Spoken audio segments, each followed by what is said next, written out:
Merci Jacques. Effectivement, la question est intitulée « Quelles sont les données ?» Donc je pense que je n'ai pas sur le fond à vous donner mon avis, mais je vous le donnerai quand même dans ma dernière diapositive. Mais je vais d'abord... mes conflits, vous les connaissez, j'ai beaucoup d'intérêt pour beaucoup de choses et peu de conflits, mais enfin voilà. Première question que je me suis posée, comment des objectifs tensionnels spécifiques ont été fixés chez l'hypertendu avec un diabète de type 2? Qu'est-ce qui a conduit finalement notre communauté d'experts à définir des objectifs tensionnels spécifiques? Ça a été dans les années 95-2000 la publication du KPDS et de toute la série des rapports, en particulier ceux concernant la baisse tensionnelle, qui ont mis en avant ce concept. Vous avez un bénéfice en termes de prévention de la... vous avez un terme... J'ai du mal même à l'exprimer. Il y a une relation entre le niveau de la pression artérielle et les événements cardiovasculaires chez le diabétique, et on modélise un bénéfice exprimé comme, pour chaque baisse de 10 mm de mercure de la pression artérielle, vous avez, j'ai appuyé sur rien du tout, vous avez un bénéfice en termes de prévention de l'infarctus du myocarde, de l'accident vasculaire cérébral, des complications microvasculaires, mais par exemple, vous n'avez pas de bénéfice concernant la complication oculaire qui est celle de la cataracte. Donc, on s'est convaincu dans les années 95 que ce bénéfice était là, n'avait pas de seuil inférieur et que finalement, plus bas était la pression, mieux c'était. Quoi qu'il en soit, dans les recommandations de 97 françaises, je vous ai fait la reproduction de la phrase, du phrasé précis de la recommandation. À quel niveau faut-il abaisser la pression artérielle? Donc là, nous sommes en 97, du KPDS est là. Un objectif tensionnel nettement inférieur, 140-90, a été recommandé par des groupes d'experts dans l'insuffisance rénale, recommandation de Grada, je n'en parlerai pas, et le diabète. Quoi qu'il en soit, les recommandations concernant le niveau tensionnel à atteindre en cas de diabète n'ont pas été suffisamment étayées pour être proposées. Nous sommes en 97, donc recommandations travaillées dans les années 95-96. Arrive en 98 l'étude HOT.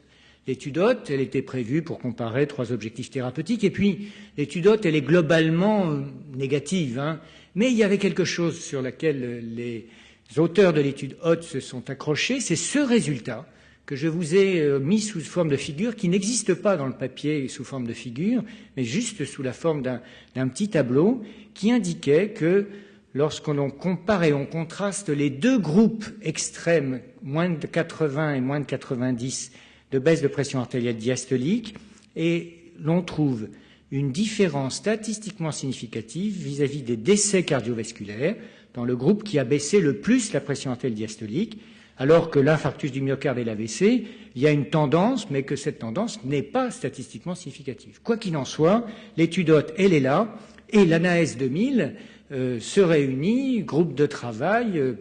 Pierre-François Plouin est à la tête du groupe de travail, je crois, et écrit « Le niveau tensionnel optimal à atteindre chez un patient diabétique hypertendu pour prévenir la survenue de complications micro- et macro-angiopathiques ou éviter leur progression n'est pas connu.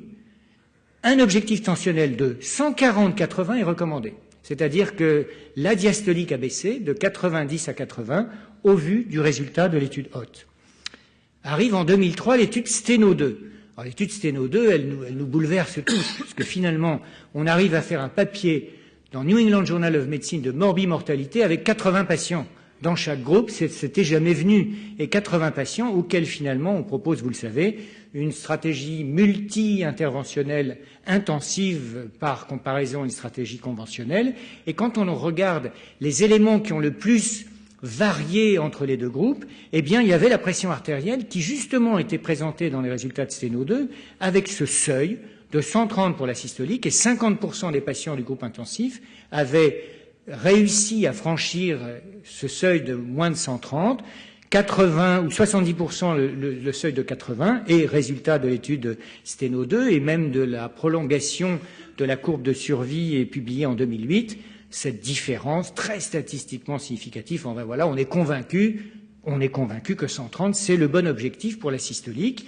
et arrivent les recommandations de 2005 avec beaucoup de gens, dont certains sont juste là, Bernard tenait le stylo avec Jean-Michel Halimi, ou plutôt Bernard réfléchissait et Jean-Michel tenait le stylo, et nous ont asséné les recommandations que le monde entier avait à ce moment-là admises. 130-80, la phrase est lapidaire, l'objectif tensionnel chez le patient diabétique est une PA inférieure à 130-80, dont acte, mais je pense vraiment que l'histoire s'est quasiment écrite sur ces très peu nombreux essais thérapeutiques. Alors maintenant, on peut se poser la question qui est la suivante. Pourquoi il est légitime aujourd'hui, 17 décembre 2010, de se poser la question du bien fondé d'un objectif tensionnel inférieur à 130, c'est incroyable, j'ai fait la faute de frappe, 130-80, pardonnez-moi, chez l'hypertendu avec un diabète de type 2. Eh bien, c'est parce que depuis 2005, il y a une étude qui a mis un certain nombre de gens dans la perplexité, c'est l'étude Advance. Parce que l'étude Advance, qui a été très médiatisée comme étude, étant une étude positive, quand on regardait la prévention des accidents vasculaires cérébraux chez ces patients tous diabétiques, l'étude Advance, une étude où tous les patients étaient diabétiques, hypertendus, traités par des médicaments antihypertenseurs, permettant d'abaisser la pression artérielle de façon significative, de plus de 5 mm de mercure, c'était même 7 mm de mercure, on se rendait compte que la prévention des accidents vasculaires cérébraux était vraiment non significative, quelques pourcents. Alors que dans l'étude du KPDS, pour une baisse tensionnelle à peu près comparable, la prévention des AVC était beaucoup plus importante. Alors une première explication que certains ont eue, c'est de se dire la différence entre UKPDS et Advance, au-delà du fait qu'une étude s'est faite 10 ans ou 15 ans avant l'autre, c'est que le niveau initial n'était pas le même. Dans UKPDS, 160-94, c'était des vrais hypertendus diabétiques. Dans Advance, pour des raisons de méthodologie, les patients avaient déjà des traitements, ils étaient traités pour leur hypertension. Le niveau moyen à l'entrée, 145-81, mais ça mettait quand même en avant l'idée qu'il y avait un seuil peut-être en deçà duquel le bénéfice sur la prévention des accidents vasculaires cérébraux ne devenait peut-être plus tout à fait aussi manifeste pour les patients de type diabétique. Et puis, cette analyse des essais thérapeutiques de façon assez systématique, faite par les experts de la Société européenne d'hypertension dans le Reappraisal de 2009, Stéphane Laurent et Zanchetti et Mancia, nous mettent en avant cette figure qui est très astucieuse sur le plan, je trouve, de la communication, puisque en un seul tableau, vous avez l'information, chaque colonne, c'est un essai thérapeutique. En jaune, c'est la différence observée de pression artérielle entre les deux groupes, le groupe actif, le groupe contrôle. Et puis en vert, ça veut dire que l'essai a été positif. Et puis en orange, ça veut dire qu'il a été partiellement positif. En rouge, qu'il n'a pas été positif. Et là, on est frappé par quelque chose. Plus les essais ont inclus des diabétiques avec un niveau initial de pression élevé, plus ils ont été positifs. Mais plus les essais ont inclus des patients avec un niveau initial de pression artérielle systolique pas très loin de 140, plus ils étaient soit négatifs, soit partiellement positifs, et ils ont plutôt été aimables dans la dénomination de partiellement positifs, parce que une lecture un peu critique de ces articles dirait non, ils sont négatifs, quoi. L'objectif principal n'était pas atteint. Arrive enfin, en 2010, la publication de Accord, un article que vous avez tous lu, qui a une méthodologie extrêmement simple, résumée dans le summary de l'abstract du New England. Vraiment, en 3 phrases, on a compris. On prend des diabétiques, il y en a 4700, on les randomise, on leur met 2 objectifs, moins de 120 pour la systolique, moins de 140 pour l'autre groupe, et on fait un composite pour évaluer le bénéfice de cette différence de pression artérielle entre les deux groupes, qui est le composite des infarctus non mortels, des strokes non mortels et de la mortalité de causes cardiovasculaires. On les suit 5 ans et on compare, la pression artérielle entre les deux groupes, il n'y a pas de doute. La stratégie à moins de 120 à l'américaine, ça a bien marché.